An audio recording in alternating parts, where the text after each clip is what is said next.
Hello friends, welcome back to my channel, and this is SK Sharma, and in this video we'll be discussing some important questions on IBO03, and the name of the subject is India's foreign trade, right?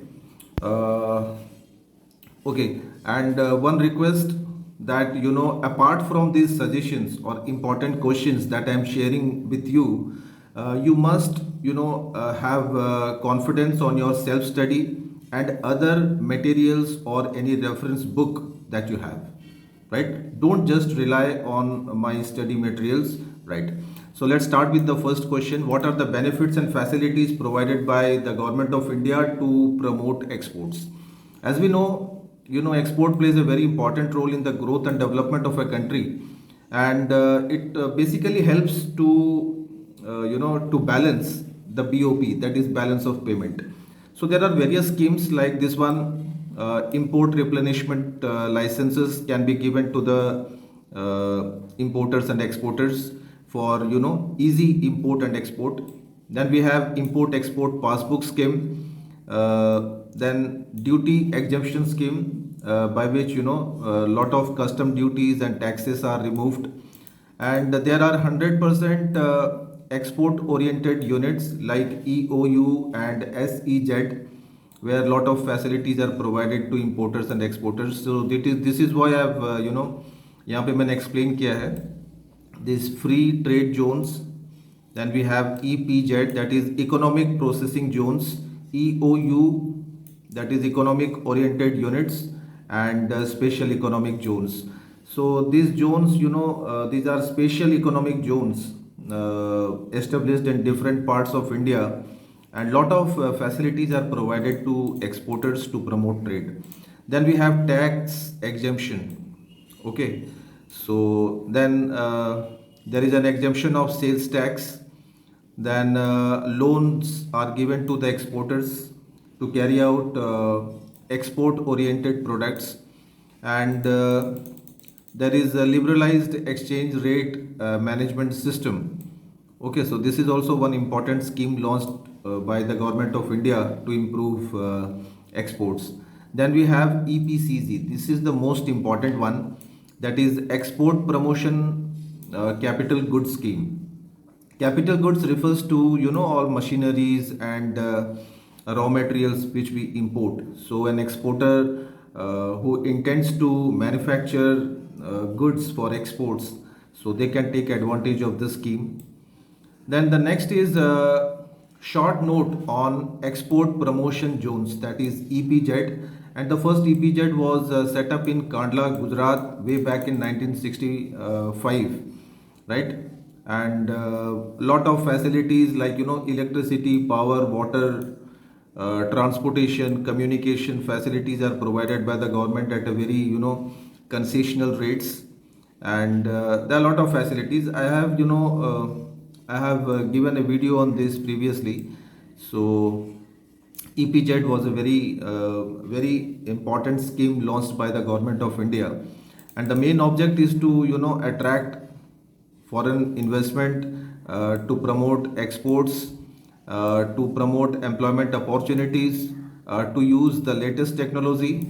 You can import technology also, and to create skilled manpower. And one more is there. All these factors, they all leads to this one, that is economic growth and development of India. Then we have you can get a short note on export oriented units, EOU, and these are basically concentrated in textiles, chemicals, plastics, and mineral manufacturing industries. And whatever the production is done in these factories, they are intended for exports and not for domestic use. And there is easy availability of raw materials, technology, and labor. So like this, there are a lot of schemes and facilities. Again, SEZ, this is one of the most important one, because again SEZ is also there in your second year MCOM. So this is a very common question. You must read and learn more about this special economic zones. And there are 171 SEZ established in different parts of India. So then we have a next very important question, and that is on export houses. Now इसके ऊपर भी question हमेशा exams में आता है. And export houses सबसे पहले समझते हैं कि what are these export houses. Basically these are these export houses are basically built to promote exports. They are exclusively for promoting export activities, and there are many facilities provided to them, like advanced license for exports, automatic licenses are given, and loan facilities are provided through Exim banks, and no duties are charged on imports of capital goods. That's a very important scheme. And these units are exempted from excise duties and custom duties, and profits from exports are not taxed up to certain years. Not हमेशा नहीं होता ऐसा. And like that. Now export houses एक export houses एक तरीके का status है. Okay, it is a status provided to the exporters, and to qualify for this status, there are different types of status, like 1 star export house, 2 star, 3 star, up to 5 stars.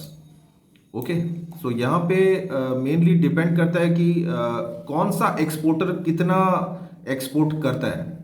Accordingly the stars are given. Like जैसे यहाँ पे मैंने लिखा हुआ है, like $3 to 25 million they are given 1 star, and 25 to 100 million US dollar they are given 2nd star. So like that. So this is a very very important question. You must learn this properly. Then the next question is prospects for India in chemical industries. Now let's see. I have written few key sentences. India is the 6th largest manufacturer of chemicals, and it employs nearly about 2 million people, and India's rank is 14th when it comes to chemicals. And basically these chemical industries are concentrated mostly in these two states, Maharashtra and Gujarat. Apart from this, these industries are also located in West Bengal and Tamil Nadu. So there are a lot of points. And India, India exports inorganic and organic chemicals, tanning, dyes, agrochemicals, plastics, synthetic rubber, filaments, etc. And nearly about it exports to more than 175 countries in the world, like China, USA, Brazil, Netherlands, Saudi Arabia, Indonesia, like that. So basically एक geography type का situation बन रहा है question में, लेकिन इसमें याद तो रखना पड़ेगा आपको to write in the exams. What measures can be adopted by India to integrate their trade with the world trade? ये question कम से कम जो मैंने लास्ट 10 years के क्वेश्चन पेपर देखे हैं उसमें 10 times आया होगा. This is very important one. And basically क्या वर्ल्ड ट्रेड को इंक्रीज करने के लिए गवर्नमेंट ऑफ इंडिया ने क्या स्टेप्स लिए हैं. बेसिकली आपको ज़्यादा कॉन्सेंट्रेट करना है this new economic reforms policy introduced in 1991, because 1991 was a very very important year for India, in which new economic policies were introduced, and after that in those policies these three factors were considered, like liberalization, privatization and globalization. ये 3 concept पे ये पूरा का पूरा policy बना था, and इसको आपको बहुत अच्छे से समझना है. Export transactions were simplified, communication systems was improved, FDI foreign direct investment was encouraged, then establishment of SEZ, FEZ, EOU, तो ऐसे बहुत सारे स्कीम्स लॉन्च किए गए हैं टू प्रमोट और to integrate India with the foreign world. Now let's see the different prospects for handicrafts, gems and jewellery industries. Okay, now Indian handicrafts and gems and jewellery industries, they are the largest in the world. ये तो आपको दिमाग में पहले set करना है. And India has the largest number of artisans, and it is the major item of exports in India. But there are few problems in these industries, like dependence on imports of raw materials, and there is a cutthroat competition from China. There is imbalanced growth, like some states are more developed whereas other are deficient. and they basically use all this traditional technology. There is no training facilities for the workers, and सबसे बड़ी problem तो ये है financial problem. Okay, they are facing a financial crunch, and their productivity and the quality of product is below international standards. Poor working conditions is there, and some states have this one terrorism, especially Jammu and Kashmir को लेके ये point मैंने यहाँ पे लिखा है. तो you have to describe these points. Okay, what are the future prospects and strategies of this type of industries, and what steps that the India has taken to promote these industries? Basically, all these raw materials should be imported of good quality at reasonable price. So this is the main factor. And दूसरा जो factor है आपको ध्यान में रखना है, the product should be manufactured according to the fashion and style. Okay, because frequently it changes, and these industries should use latest technology, and stress should be given on the portfolio.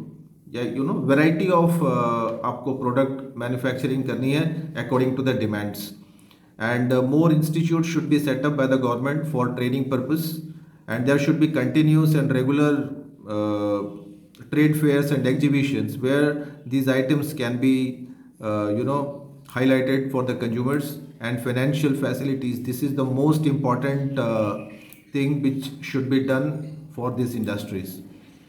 And these are the different schemes provided by the government of India for handicrafts and textile workers, like this one, direct benefit to artisan scheme.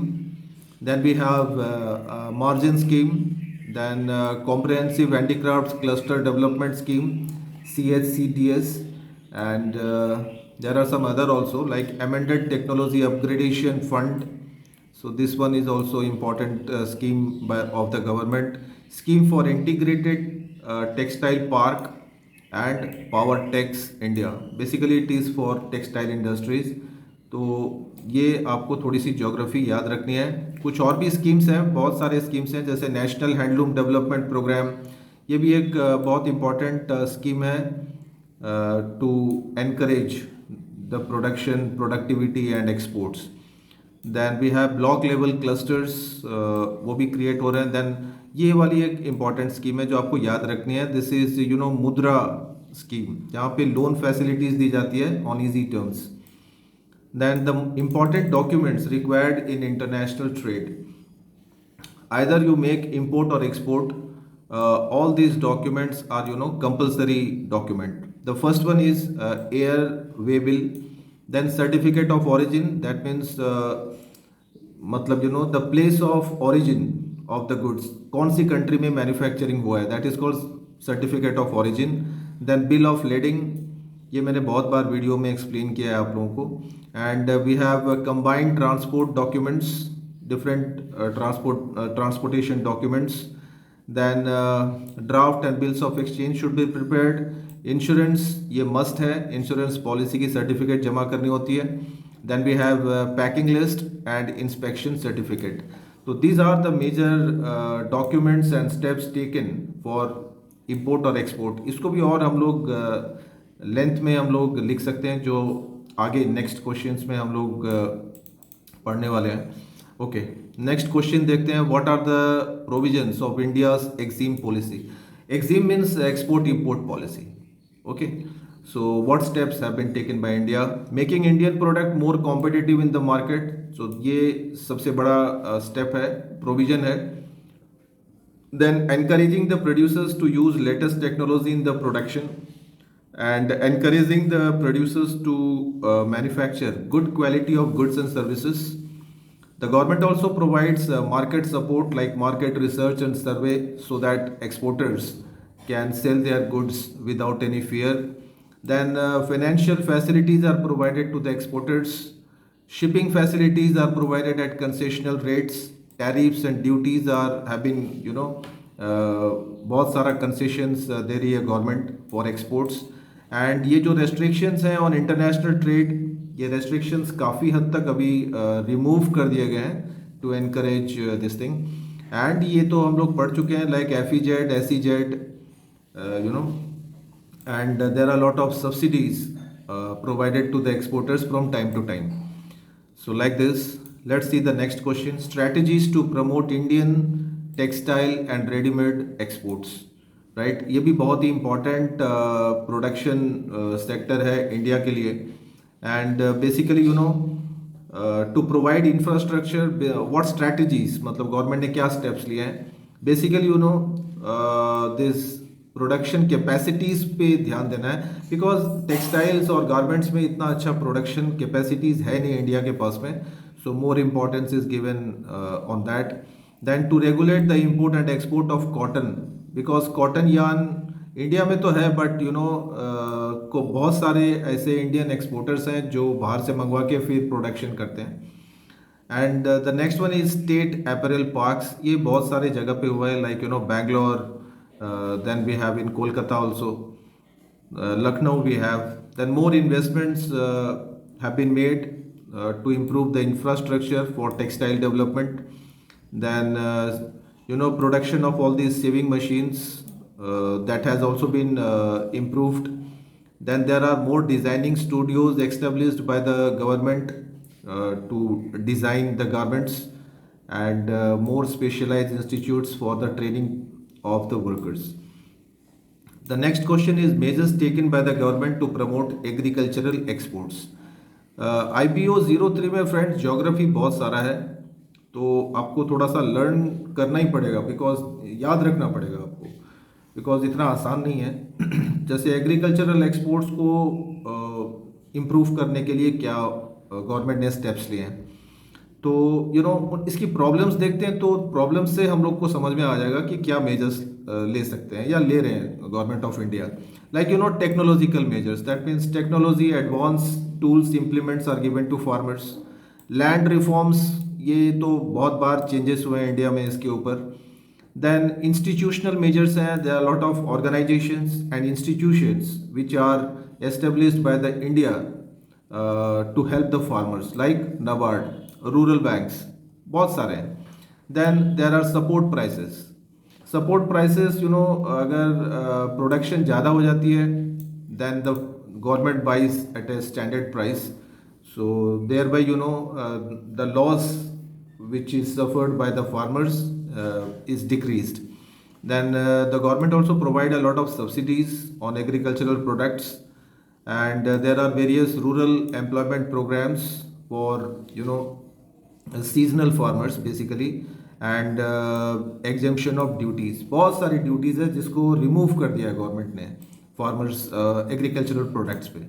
Okay, the next question is on SAARC, south Asian association of regional cooperation. इसके ऊपर already मैंने videos upload किया हुआ है. सो आगे चलते हैं next important question के तरफ. And the next question, SAARC को बहुत अच्छे से पढ़ना है, because again the next important question is on GATS, that is ये भी बहुत ही इंपॉर्टेंट, ये शॉर्ट नोट्स में बेसिकली स्ट्राइक करता है. एंड गट्स का फुल फॉर्म होता है general agreement on tariffs and trade, GATT. Okay, and all the WTO members, like world trade organisation के जितनी भी मेंबर कंट्रीज हैं, they are also the members of GATT. And let's see the main objectives of GATT, like creating a reliable system of international trade rules, right. And ये principle को आपको ज़्यादा focus करना है. Basically, this is the main object of GATS. Like, there should be no discrimination among the member countries regarding trades, and to promote liberalization. Okay, more and more international trade is encouraged, and these are the main principles of GATS. Like most favored nation, all the nations who are the members are given this title MFN. And GATS के और भी बहुत सारे services हैं, जैसे it advises the member countries. Then it also helps to settle the disputes if arises between the member countries. There is free flow of capital, so like that. Okay, the next question is, what are the major problems of exports in India? India में exports ज़्यादा क्यों नहीं हो पाता है? What are the problems? So these are the basic problems, like poor quality of products. ठीक है, India के जो प्रोडक्ट हैं, they are not of international standards. So that is one of the problem. High cost of production है because economies of large scale नहीं हो पाती है, and there is low productivity due to old technology. Then the Indian exporters are less reliable. They are not reliable. They are not offering proper services to the buyers, and there is lack of infrastructure like water, power, transportation, communication, warehousing facilities, and all that. And there is also supply problems.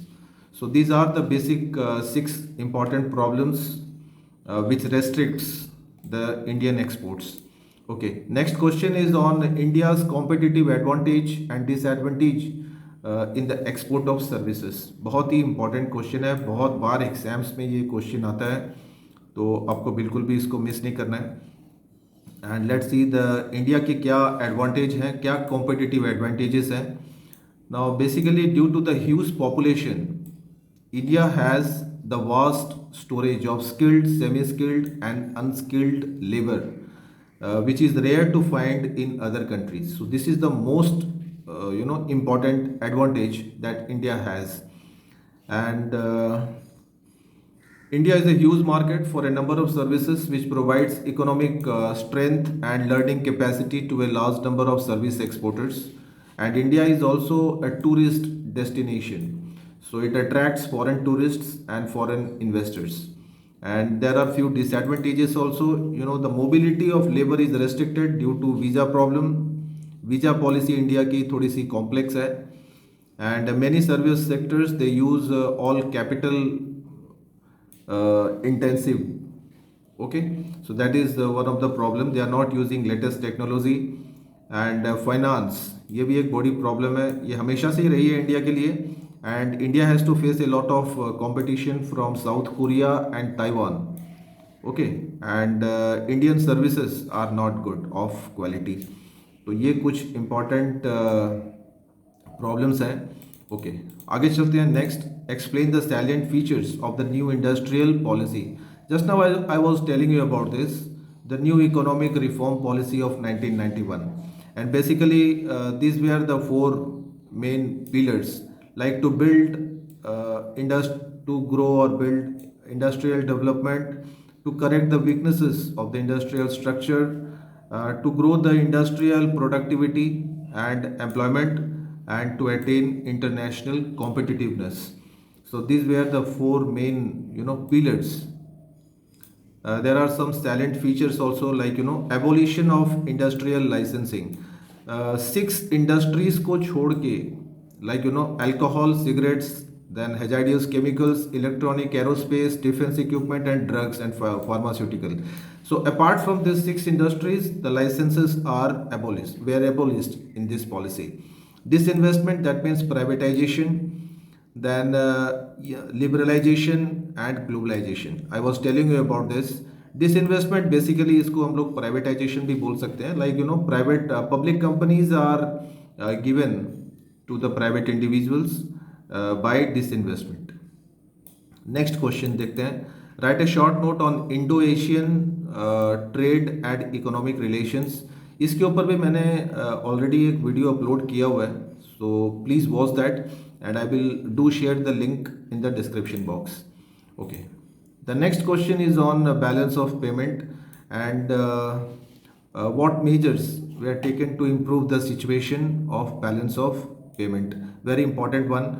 Balance of payment, basically it is a statement of countries' receipts and payments in foreign exchanges.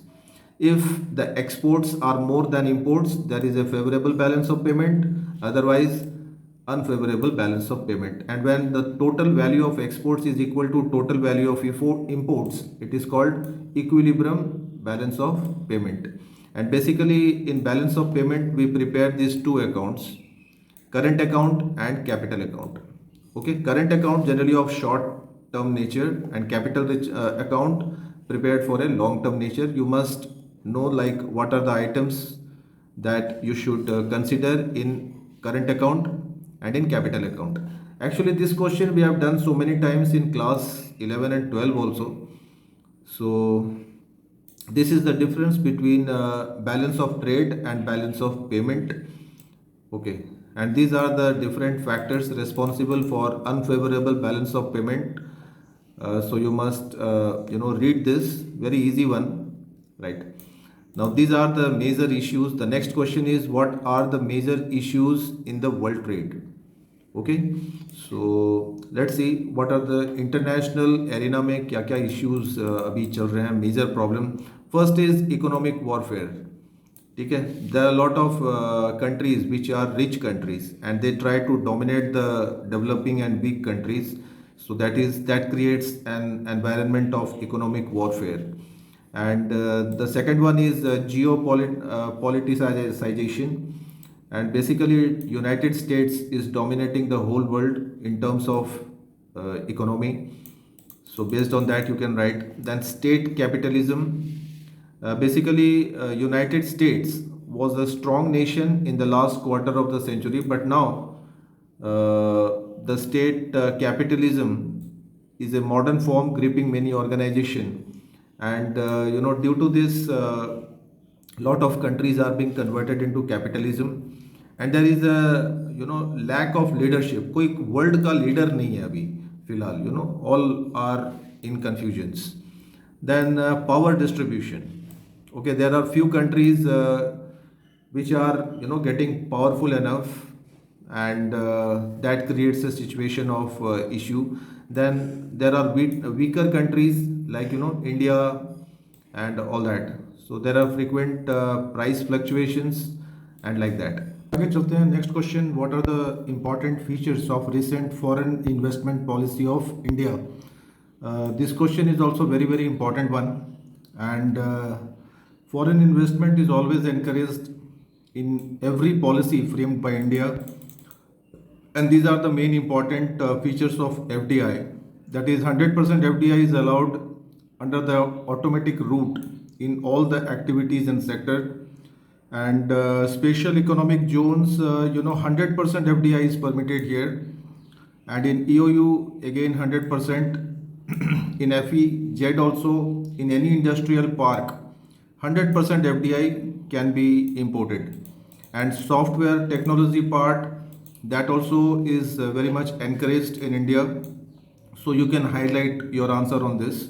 Okay, the next question is, explain the role of export promotion councils in India. Basically these are the institutions which are established by the government of India, and it includes, you might have heard about tea boards.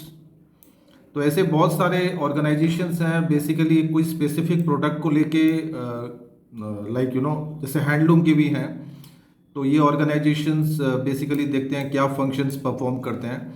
Okay, first to promote exports, that is very simple, and then to give assistance in incentive schemes. Lot of schemes, incentives, bonus, subsidies, these are granted.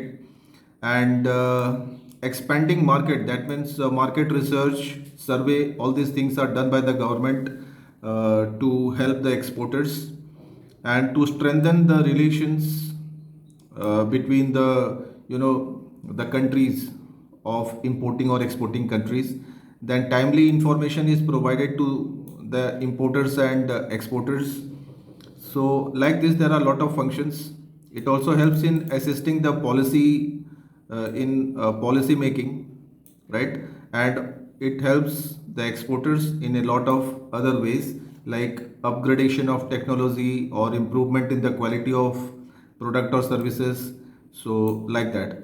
So these are few advantages of export councils, and you must read about this also. Okay. So next question is on WTO, World Trade Organization, which was created in 1995, and basically it was created to increase the international trade, and a lot of services are offered by WTO to its member countries, and right now there are 164 member countries here, and 98% of the world trade is done through WTO. Okay, let's see the important objectives. Like the first objective, to set and enforce rules for international trade, to provide a forum for negotiation to resolve disputes to increase transparency of decision making process and to cooperate with other international organizations to promote international trade. And basically objectives और functions में कोई ज़्यादा फर्क नहीं है. And let's see, these are the 6 important functions, like administering the trade agreements between the member countries, then acting as a forum for trade negotiations, settling the trade disputes. अगर कोई disputes arise करता है regarding international trade, so it tries to settle that. Then reviewing the national trade policies, building trade capacity for developing economies. ये developing economies का बहुत ध्यान रखता है, because it always encourages these countries to come into the international trade, and cooperation with other international organizations. And these are the relations, like the India is a founding member of this, and like this. Okay, the next question is what are the major constraints of Indo-Japanese trade relations? ये question भी बार बार बहुत सारे relations पे question आते हैं, जैसे Indo Japanese, Indo US, Indo south Asian countries, Indo China. तो इन पे थोड़ा सा आपको ध्यान रखना है. पूरी की पूरी ज्योग्राफी है इसके अंदर. जैसे यहाँ पे India Japan, they are partners in peace with a common interest and complementary responsibility for promoting security, stability and prosperity in Asia. And there is a bilateral relationship regarding the qualitative new level. And basically, these foundations were laid by Mr. Modi, the Prime Minister of Japan, and Atal Bihari Vajpayee way back in 1990s. And in recent years, the economic relationship between Japan and India has been steadily expanded and deepened, in fact. And दोनों countries में बहुत अच्छा cooperation है, and काफ़ी अच्छा business होता है दोनों countries में. And कुछ major initiatives हैं जो time to time India और Japan के बीच में साइन किए गए हैं. जैसे for example a social security agreement, जिसको हम लोग बोलते हैं SSA. And ये agreement साइन हुआ था 2012 में. And इस एग्रीमेंट्स को थोड़ा सा आपको हाईलाइट करना है. Then we have a bilateral swap agreement. Okay, this was also signed in 2012, and there are a lot of other bilateral agreements and treaties between India and Japan. Okay, ये देखते हैं main. ये बहुत बार exams में आता है Indo US trade relation के ऊपर. And trade and economic partnership is a very key component for India as well as for the US.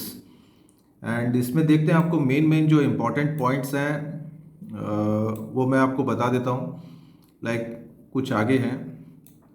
Okay, so basically आपको हाईलाइट करना है ये trade defence measures and small and medium enterprises. So and capacities building on intellectual property rights. तो इसके ऊपर mainly बहुत सारे bilateral agreements हुए हैं from time to time. And the major items imported from India to US is technology services, textiles, machineries, gems, diamonds, chemicals, iron and steel, tea, coffee and other. And India also import a lot of things from America, like aircraft, fertilizers, computer hardware, scrap metal and medical equipment. So you can highlight your answer on this. So friends, that's all in this video, and I hope all these questions are going to strike in the exams. Please revise these questions and also revise from your study materials. Thank you for watching.